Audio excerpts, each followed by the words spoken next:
qu'ils vont pas ailleurs. C'est pas non plus essentiel.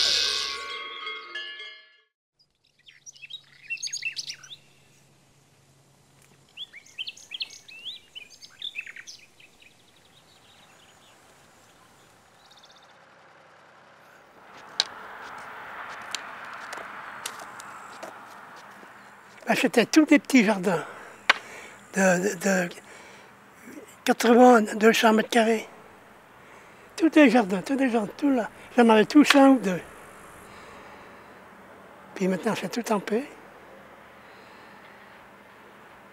Nous, on avait les jardins dans un coin, et un peu plus haut, il y avait le blé, l'orge, l'avoine, les champs de pommes de terre qui étaient en plus grande superficie.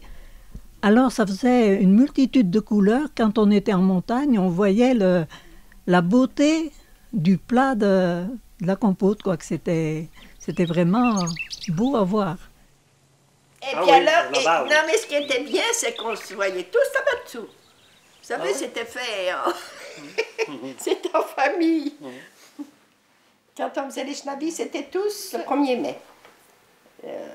1 ou 2 jours près, c'était le 1er mai qu'ils tournaient les schnaviers.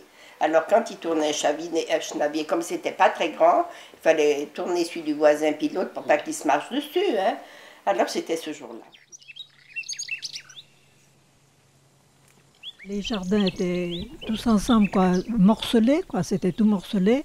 On travaillait souvent, pas chacun son jardin, mais on regardait comment l'autre faisait, le voisin faisait, et on voyait que nous, on ne le faisait pas de cette façon, et c'était bien plus facile comme il le faisait.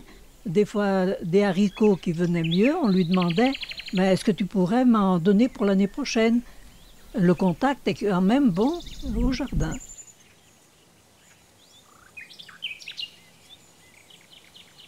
Nous, ça a été beaucoup une façon de créer des liens sociaux dans le village. Au départ, on est arrivé au mois d'août, donc on n'avait rien dans notre jardin. Donc on a posé plein de questions et on nous a donné plein de graines et plein des plants d'oseille, des plants de rhubarbe, enfin plein de choses à mettre dans notre jardin. Donc, et en posant plein de questions aux voisins, ça a permis de créer des liens sociaux, de nous faire connaître, de les connaître eux.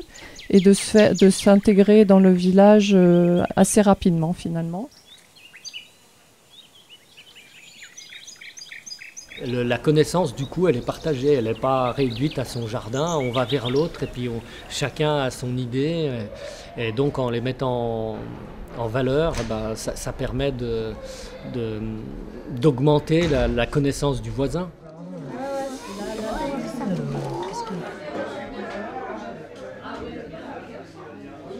C'est d'avoir une banque de semences près de chez soi qui correspond à notre terroir. Hein, c'est d'avoir des graines qui sont déjà adaptées à notre terroir et aussi notre patrimoine. Pour moi, ça fait partie du patrimoine parce qu'on a oublié qu'à nos pieds, tout est vivant. Et donc, on a un monde végétal vivant à nos pieds, mais qu'on ne connaît pas.